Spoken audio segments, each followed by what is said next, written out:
गुरु के लाख लाख शुक्राने जो हम सब सुबह सुबह गुरु की कृपा से एकत्रित होते हैं। ये गुरु की महिमा, ये विराट रूप के दर्शन होते हैं। संतों के अंदर वो जागृति आती है, जागृत पुरुष। आज तत्व ज्ञानी हम सबको मिला, हम लोगों के भाग्य बदल गए। द्वितीय अध्याय के विषय में कितना अच्छा बोला है, ये कंप्लीट कर लो, सारा कार्य तुम्हारा सफल हो जाएगा। जो द्वितीय अध्याय कंप्लीट कर लो गीता का और तुम्हारा भाग्य बदल जाएगा। वो कैसे? क्योंकि सारा ज्ञान जीवन का उसमें है द्वितीय अध्याय में।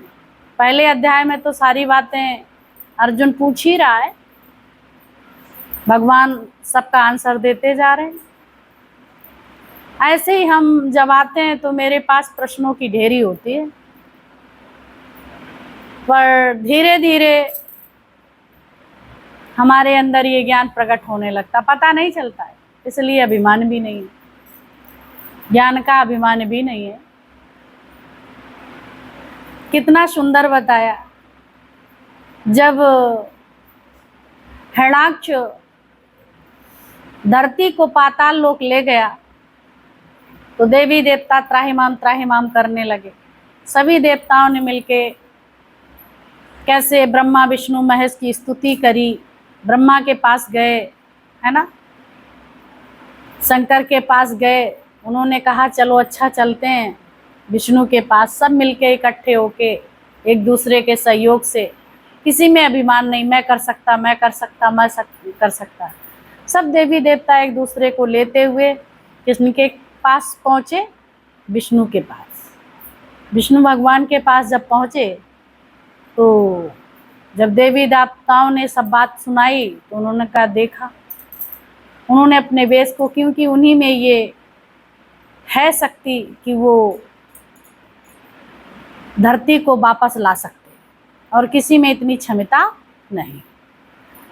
जब वो पाताल लोक चली गई, हिरण्याक्ष ले गया, तो भगवान ने बराह रूप धारण किया और वो बराह रूप धारण करके पाताल लोक जाके और धरती को वापस लाए। जब धरती को वापस लाए तो जब वापस लेके आए धरती पे, कितना पसारा पड़ा, इतनी सुंदर धरती है, प्रकृति और पुरुष के सहयोग से चल रही है। जब इस पृथ्वी लोक पे देखा, हरियाली भी है, नदियाँ भी हैं, सब फल फूल भी है, प्रकृति भी है, और मानव सब इस पे विचरण कर रहे हैं। कैसे उनका सुअरों का परिवार भी एकत्रित हुआ, और कचरा भी है।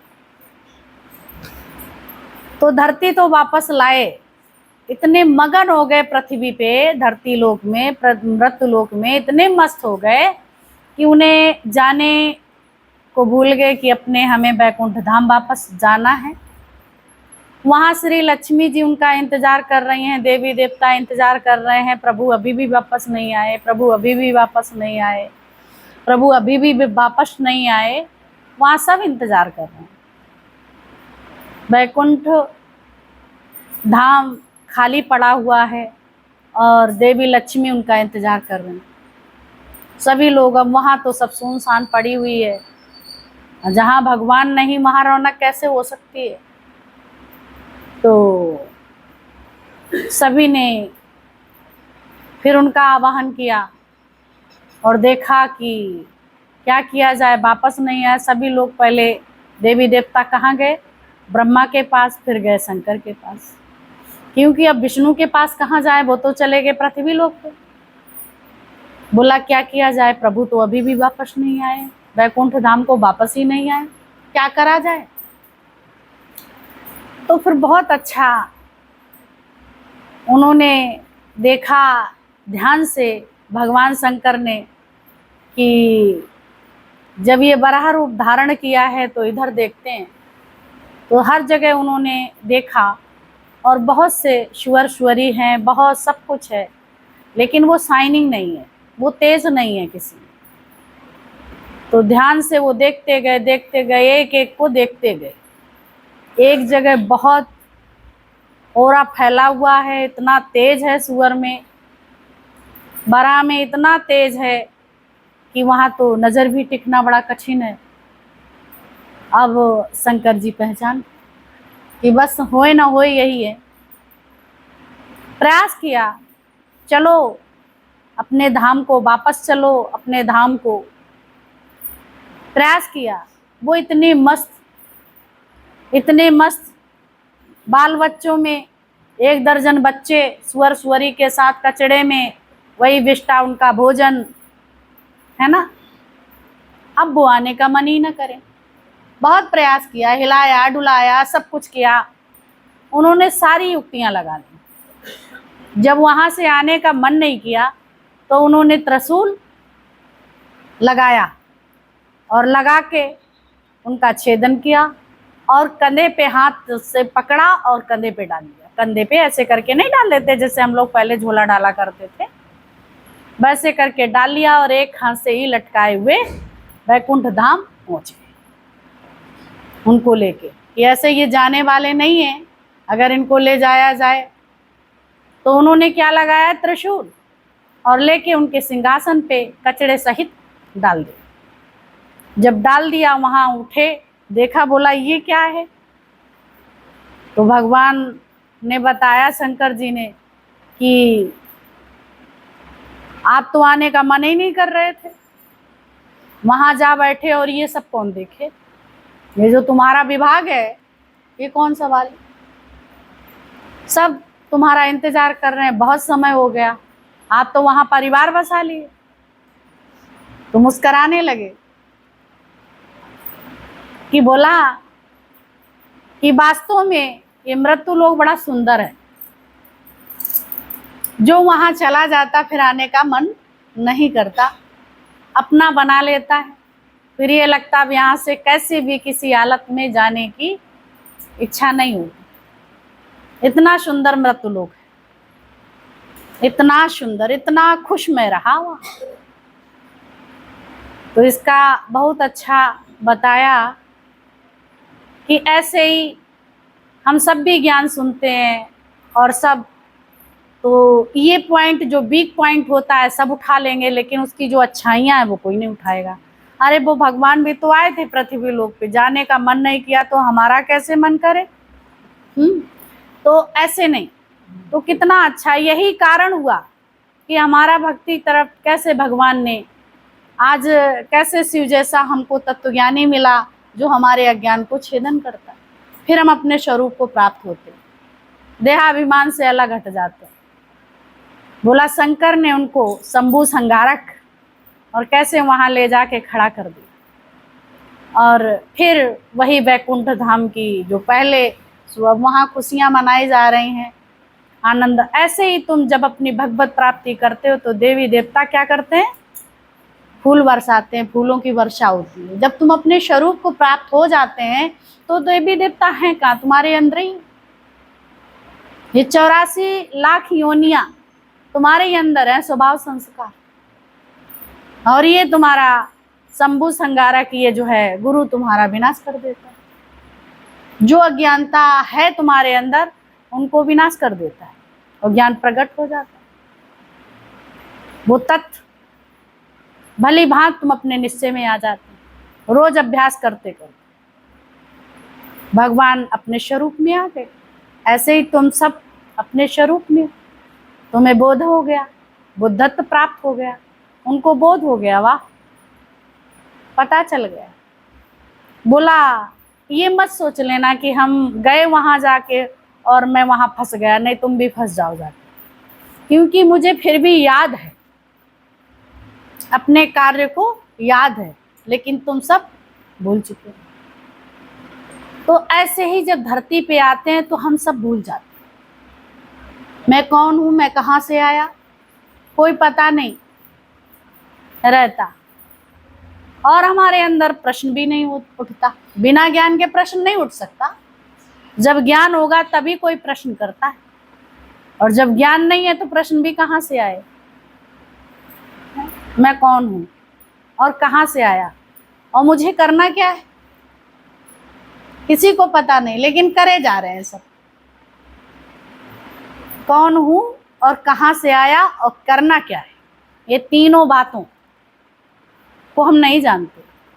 बस इतना जानते हैं मेरे माँ बाप ने जन्म दिया, यही तो जानते हैं, और मैं उनका बालक हूँ, पढ़ाई लिखाई करूँगा और ये सब करूँगा, और फिर पढ़ाई लिखाई करूँगा, शादी ब्याह करूँगा, और ये कोई नहीं, किसी को याद नहीं रहा कि मैं फिर मर जाऊँगा, मेरी मृत्यु भी हो जाएगी, किसी को पता रहा? जबकि सत्य सबको नहीं पता ही नहीं, मालूम तो सभी को है, लेकिन सब भूल चुके। किसको भूल चुके हैं? मृत्यु को।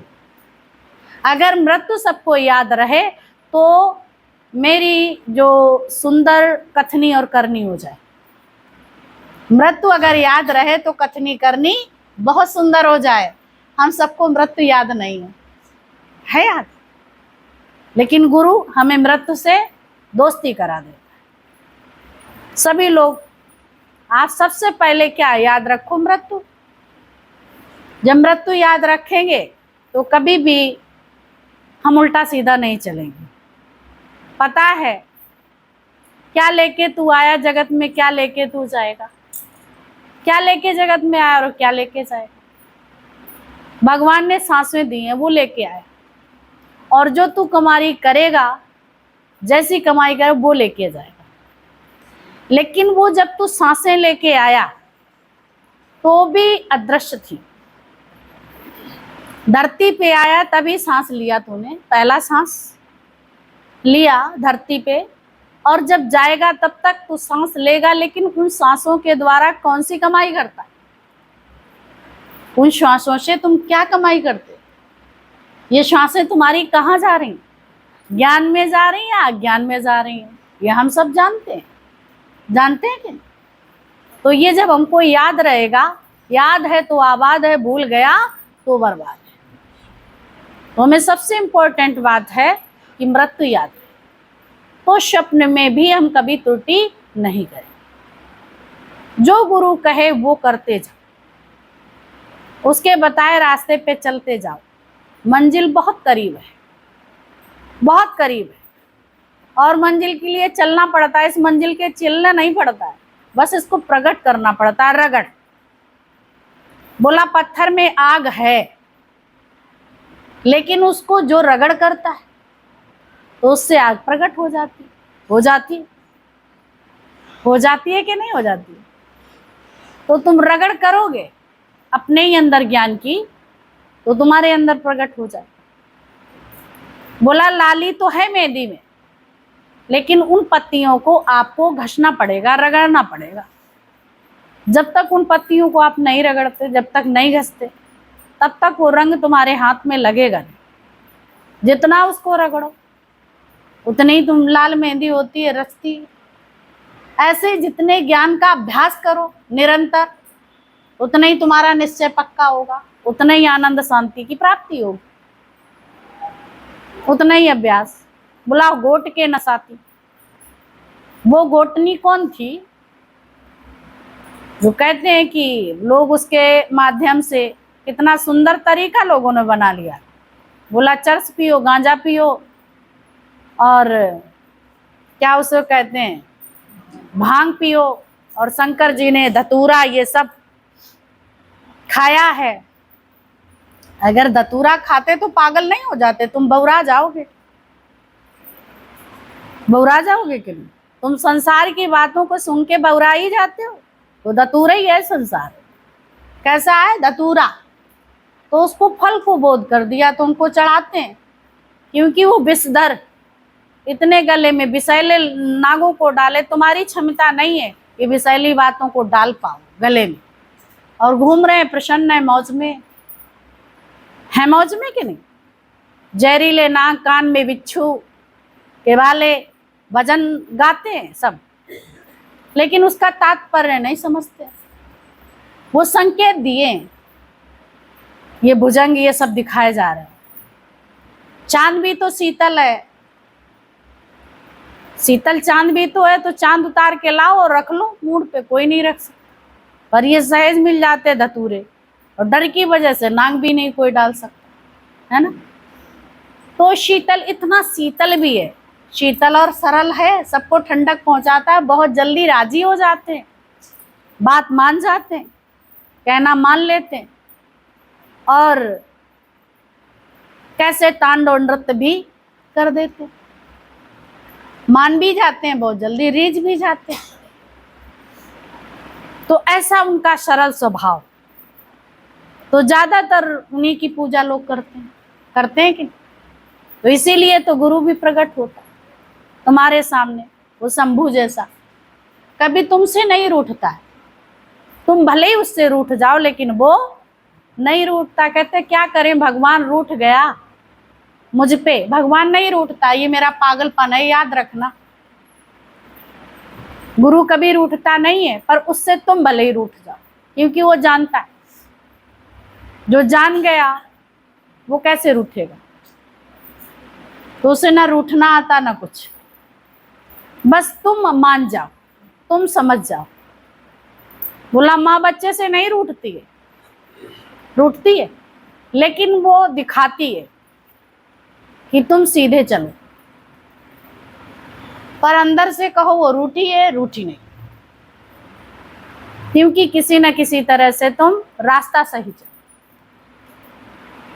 तो कैसे गले में बिस्तर भी पड़े, ऐसी विषैली बातें भी तुम्हारे इधर उधर लोग रहते हैं, नाग जैसे फुसकार करने वाले,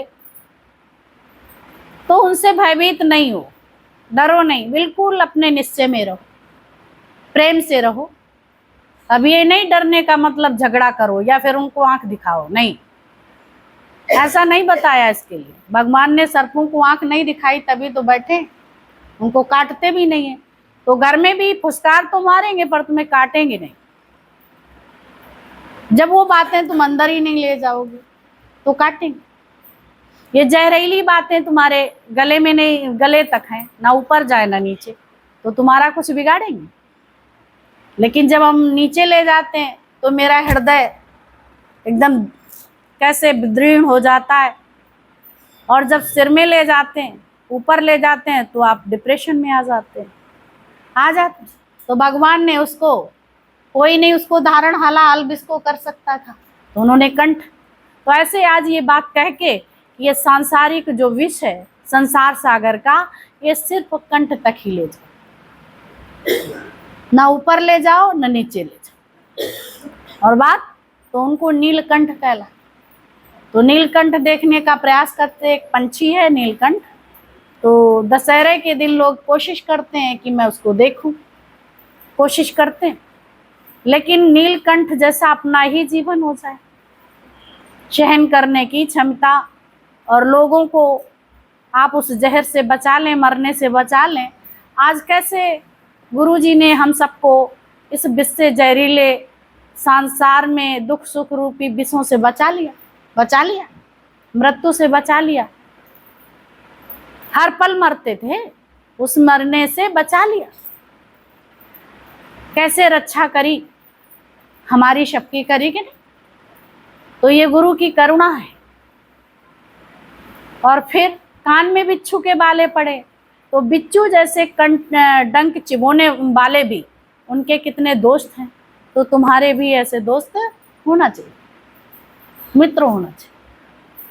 मतलब दोस्ती का मतलब करने नहीं जाना, ऐसे लोग भी हैं तो उनसे दोस्ती अपने मन से बना लो, मन को तकलीफ ना हो। ये अंदर की बातें हैं।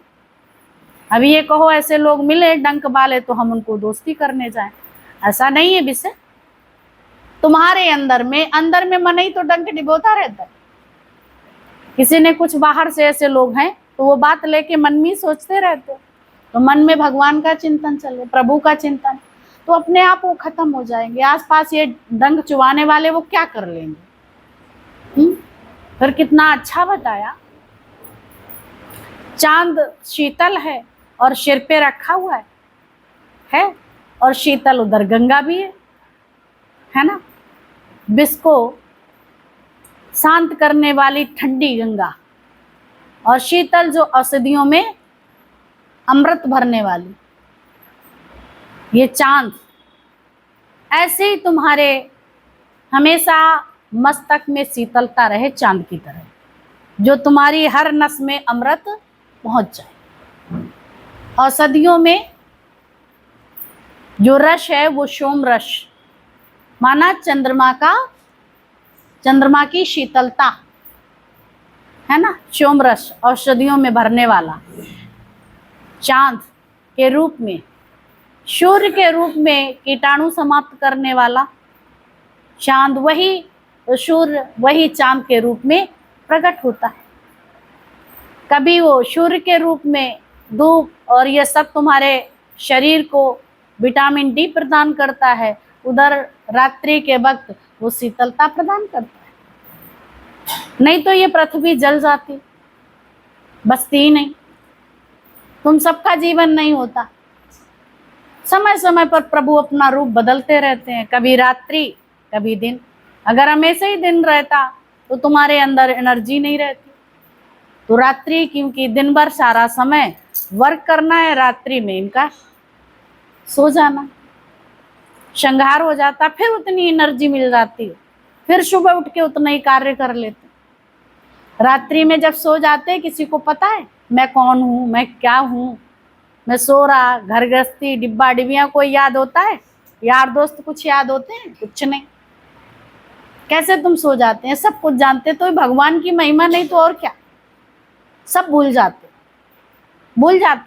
ऐसे ही तुम संसार में सब कुछ भूल जाओ, सब भूल जाओ, जो तुम्हारे साथ हुआ सब भूल जाओ।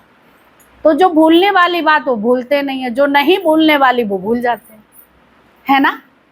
जो भूलने वाली है वो भूलते नहीं है, और जो नहीं भूलने वाली है वो भूल जाते हैं। ये ज्ञान हमको भुलाने वाला नहीं है, अपना स्वरूप भुलाने वाला नहीं है, रोज रोज याद दिलाया जाता, रोज रोज भूल जाते हैं।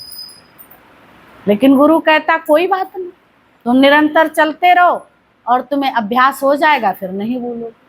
लेकिन जितना तुम्हारा ये अभ्यास है उतना ही होगा तुम्हारा। ये देखो 24 घंटे में कौन सा अभ्यास ज्यादा हो, आत्मनिश्चय आत्मा का अभ्यास हो रहा है या संसार का अभ्यास हो रहा है। तो हम वहाँ संसार में रह के, कभी भी संत महात्मा संसार में रह के भी वो विरक्ति में होते हैं, लगता है सबको खा रहे पी रहे एंजॉय कर रहे, पर वो मस्ती में भगवान का दर्शन करते हुए हर जगह इन आँखों से इन कानों से किसका दर्शन करते हैं, प्रभु का दर्शन करते हैं, और बड़े प्रसन्न रहते हैं, बात करके भी खुश होते हैं। जो तुमसे बात करें तब भी प्रसन्न, हाल चाल सब पूछेंगे, लेकिन किसको याद रखते हैं, उस सत्य को।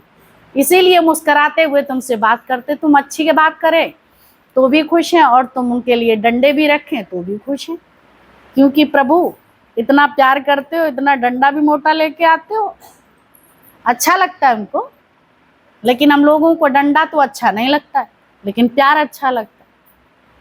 यही सबसे बड़ी जीव की खूब वो है।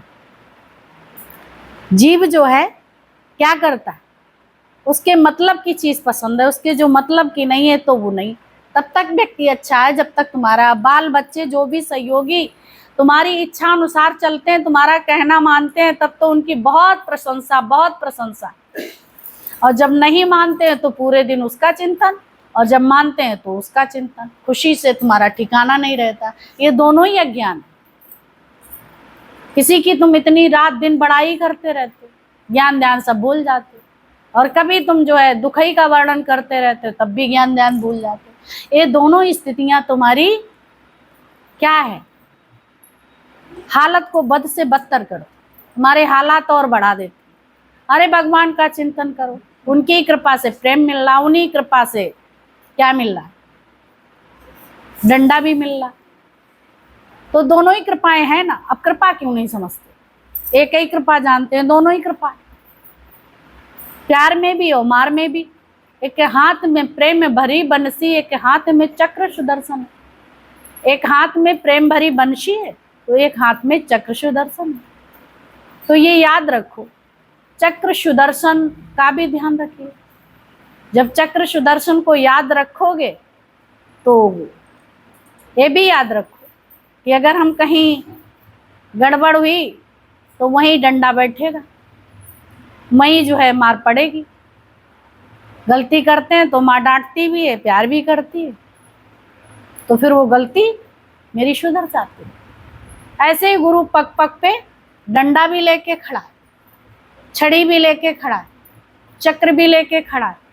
शिशुपाल को कितना समझाया, कोई दुश्मन शिशुपाल नहीं था उनका, लेकिन अपनी आदतों से बाज नहीं आया तो भगवान को चक्र छोड़ना ही पड़ा। भगवान ने सृष्टि ऐसे नहीं बनाई बड़े प्रेम प्यार से, किसी से दुश्मनी नहीं बनाई, ये मेरा दोस्त है ये मेरा दुश्मन है, किसी को नहीं। लेकिन भगवान से लोगों ने दुश्मनी खरीदी, भगवान ने नहीं। ऐसे ही लोग संत महात्माओं से दुश्मनी अगर करते हैं तो करने दो, लेकिन संत महात्मा नहीं करते, क्योंकि वो जानते हैं इस रूप में भी मैं हूं। वो नहीं जानते कि इस रूप में भगवान है, तो दोस्ती कभी करते कभी दुश्मनी करते। तो उनका काम, तुम्हारे जीवन में ये कार्य नहीं हो, मतलब से किसी से दोस्ती नहीं करना, मतलब से नहीं। सत्संग में अगर आए हो तो मतलब से दोस्ती मत करना, कि वो मेरे काम का है तो उससे दोस्ताने का हाथ बढ़ा लो, वो काम का नहीं है तो हाथ उससे खींच लो। फिर संसारियों में हम सब में कोई मतलब वो नहीं है, हम उन्हीं के जैसे।